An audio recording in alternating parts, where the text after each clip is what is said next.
Good afternoon to everybody. Thank you, Governor, for your welcome.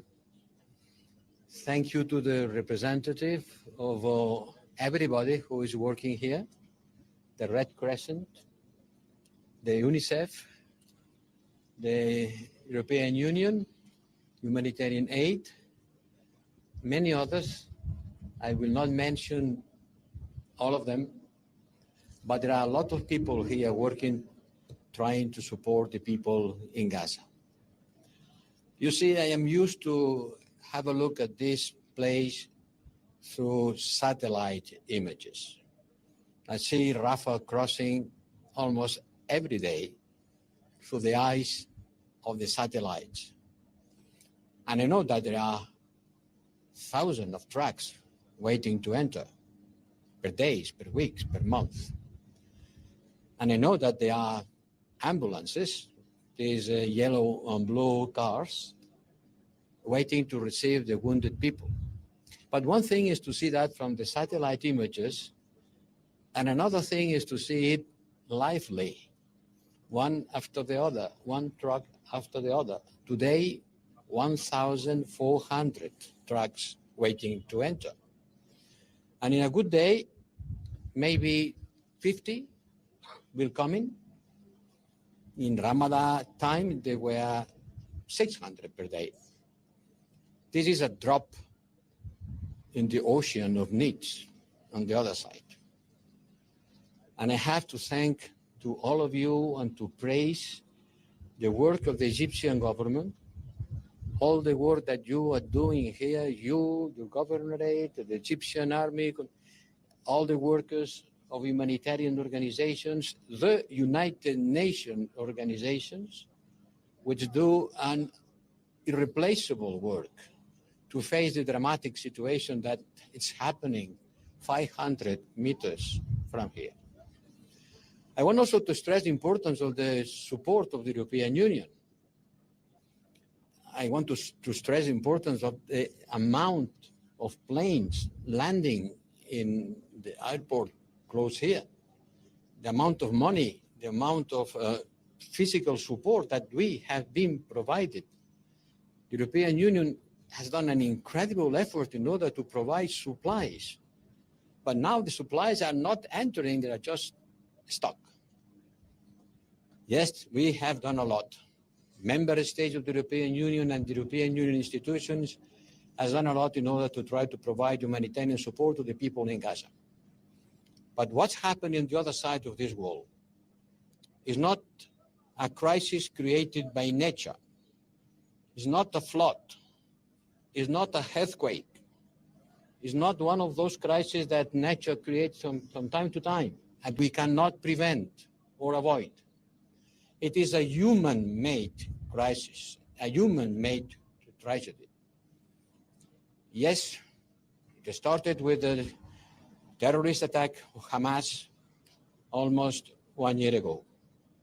And it was a horror that we have condemned in the strongest possible term, and we continue condemning. But one horror cannot justify another horror. And what's happening in Gaza today is another horror. It's not just a matter of defending. It's, I think, a massive violation of human rights. And the European Union will continue supporting the Palestinians, but at the same time knowing that we have to look for a political solution.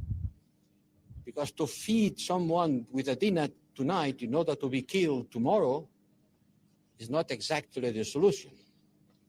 We have to provide humanitarian support because it is urgent and necessary, and we have to do more and quicker, and we do a lot, allow me to say, but certainly not enough and certainly not as quick as needed. In particular, because there are too many obstacles. I've learned that the energy bars, which is the best way of feeding the less weight and the less volume for the same amount of calories, has been rejected in the border because they consider that it is a luxury product. A luxury product. We'll see. the item that has been rejected, and they are still being rejected.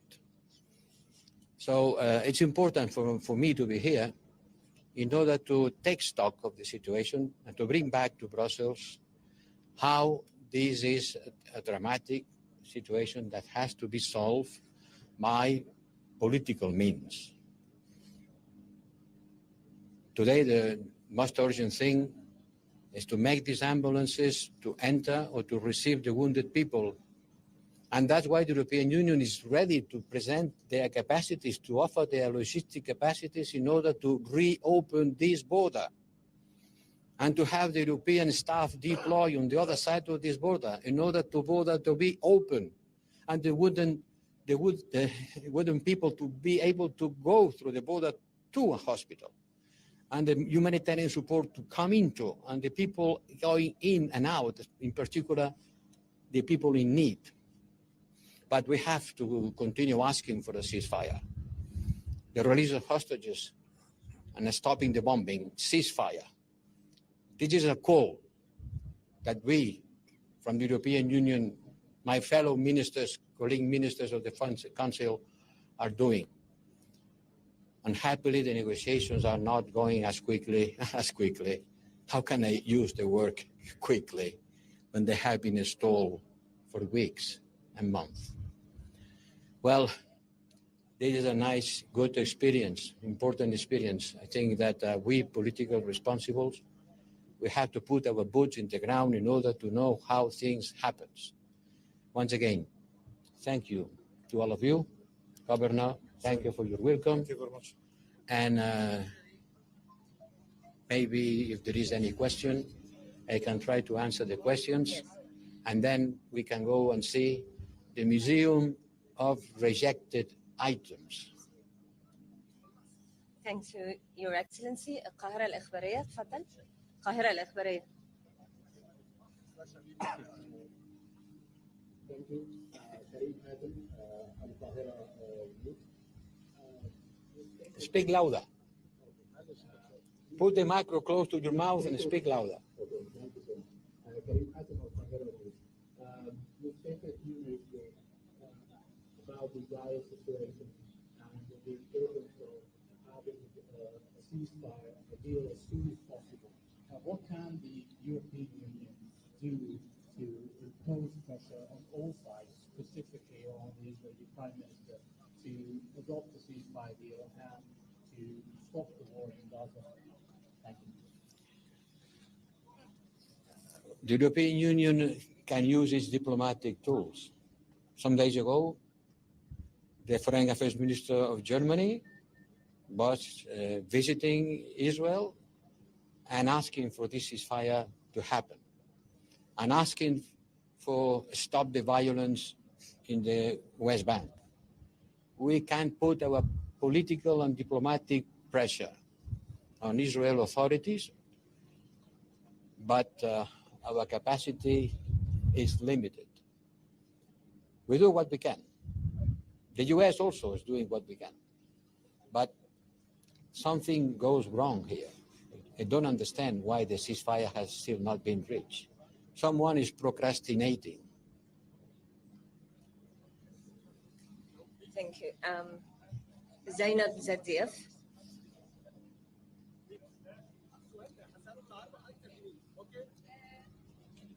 تفضل. I'm going to get blind with the sun on my eyes.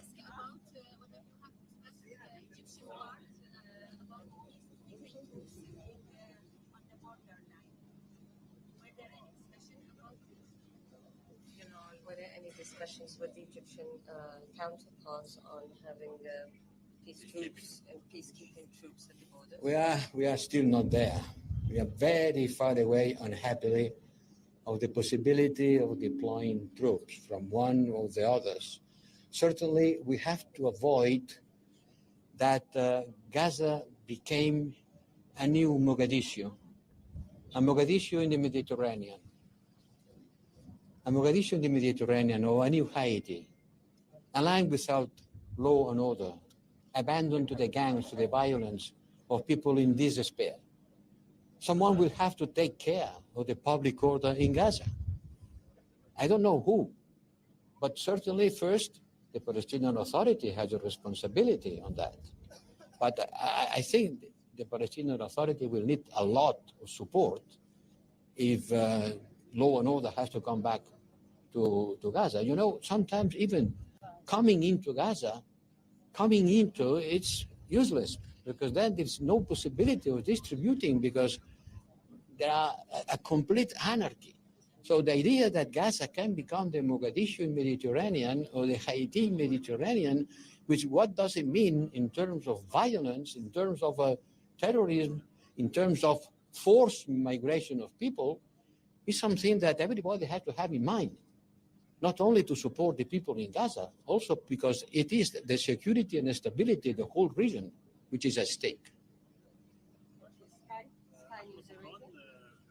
سكاي نيوز عربيه حسن الحق. الاتحاد الاوروبي كان حاول انه يفرض عقوبات على وزيرين اسرائيليين، لكن هذه المحاوله لم تنجح. وبالتالي فالسؤال هنا، هل تعتقد ان الاتحاد الاوروبي لا يزال لديه اوراق ضغط يمكن ان يستخدمها في مواجهه سياسه نتنياهو التي تسعى الى احراق المنطقه؟ Translation, please. Yes, coming up. The European Union was on its way to impose sanctions on 2 Israeli ministers. However, this was not successful. So what, in your opinion, does the European Union has as pressuring cards in order to force Israel to stop its atrocities? Well, yes, that's true. Using the capacity of the High Representative, I made a proposal to the Foreign Affairs Council Minister to impose sanctions in 2 Israeli government ministers for hate speech.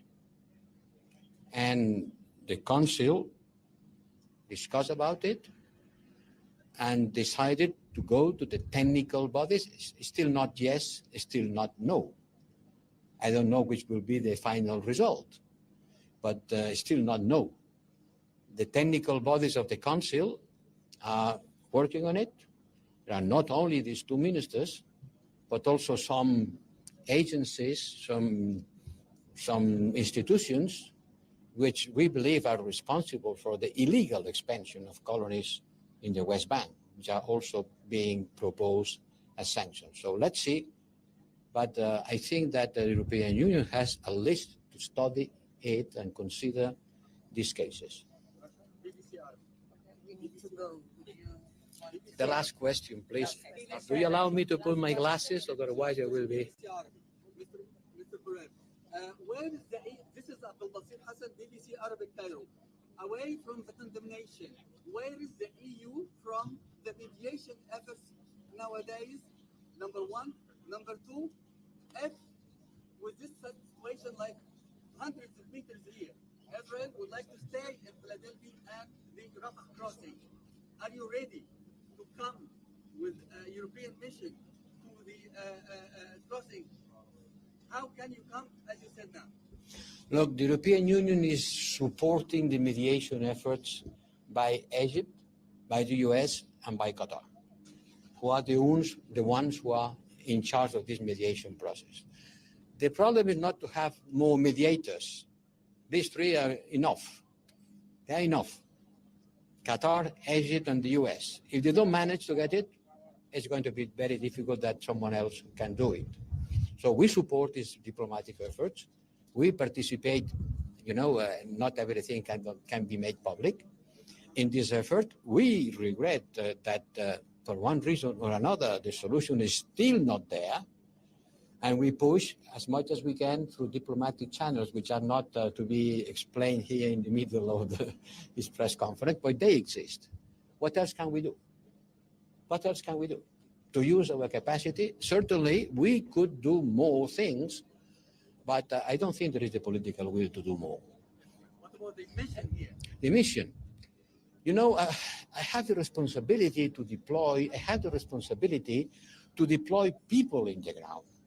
And I have to care for their security too. So I need to be sure that the security conditions are being met and the political conditions also being met. I need the agreement of the Egyptians. I need the agreement of the Palestinian Authority. And like it or not, I need the agreement of the Israeli side. And by the time being, it is not possible. The first condition is a ceasefire. Without a ceasefire, nobody will deploy here any civilian group of people because it's too risky. First thing is ceasefire. There is a hostages, and then an agreement in order the civilian staff which are ready to come, could come and be deployed. But I need the security conditions and the political agreement to be reached. And believe me, I spent quite a lot of time trying to get it. Thank you. We go to see the...